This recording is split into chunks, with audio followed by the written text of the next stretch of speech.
नमस्ते. मी तुमची लाडकी इंडियन संगीता.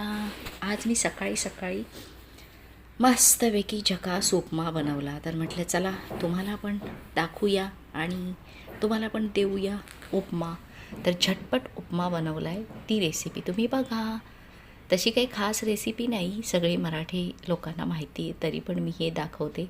तर मी तूप टाकलेलं आहे, इकडे पाणी गरम करायला ठेवलं आहे कढईमध्ये. उपमा तुपामध्ये पण बनवू शकता तुम्ही, नाहीतर तेलामध्ये बनवू शकता.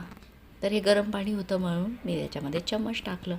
आता माझी शूटिंग थोडीशी मुलांनी काढले, त्यामुळे कशी असेल वेडीवाकडी ती तुम्ही पाहून घ्या.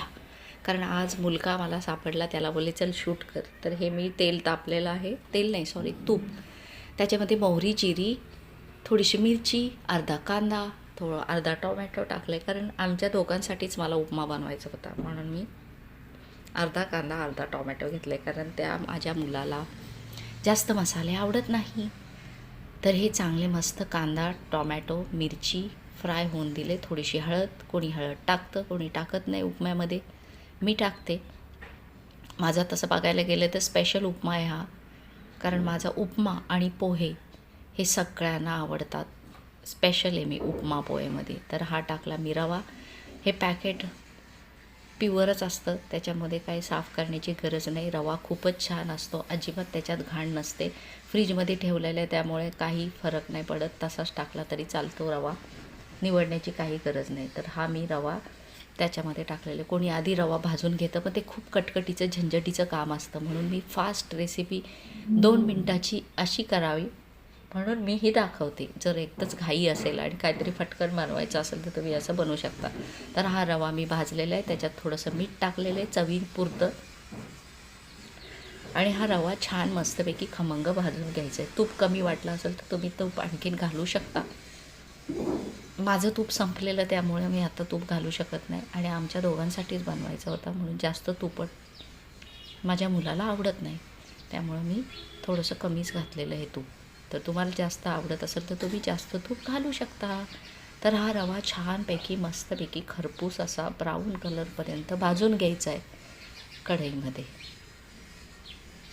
माझ्या मुलाला शूटिंग काढायला सांगितले, तो जरा बोर झाला आहे आणि शूटिंग कशी तरी काढतो आहे. माझ्यासाठी तेच खूप महत्त्वाचं आहे. आज मी त्याला सांगितलं आहे, मला जरा स्टँड घेऊन दे रे सोन्या, मी स्वतः मोबाईल पकडून अशी रेसिपीचे शूट नाही करू शकत. माझ्याकडे रेसिपी छान छान असतात, पण शूट करायला कोणीच नाही.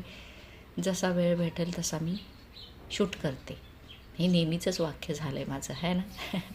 तर हा रवा माझा थोडासा भाजत आलेला आहे.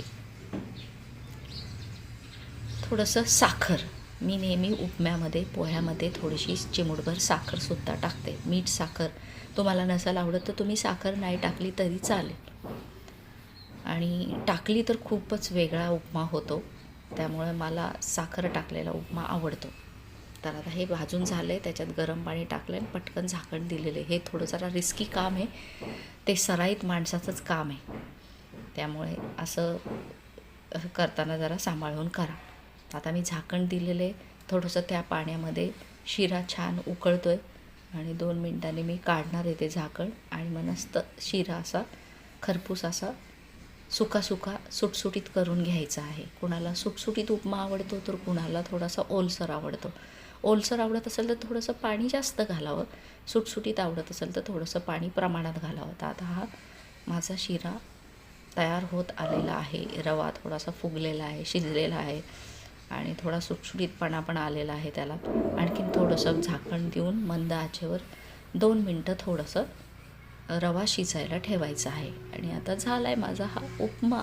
तर कसा वाटला माझा उपमा नक्की कमेंट करा, व्हिडिओ लाईक करा, माझ्या चॅनलला सबस्क्राईब करा. आणि हां, जे सबस्क्रायबर आहेत त्यांना अंतर्मनापासून कोटी कोटी धन्यवाद. अरे मी थोडीशी आले, सॉरी, आज माझं डोकं दुखत होतं तर मी डोक्याला पट्टी बांधलेली, म्हणून मुलाला सांगितलेलं का माझी शूटिंग नको काढू. आता हा मुलाला गरम गरम मी उपमा देते आणि तुम्हाला पण देते. तर या खायला माझ्यासोबत.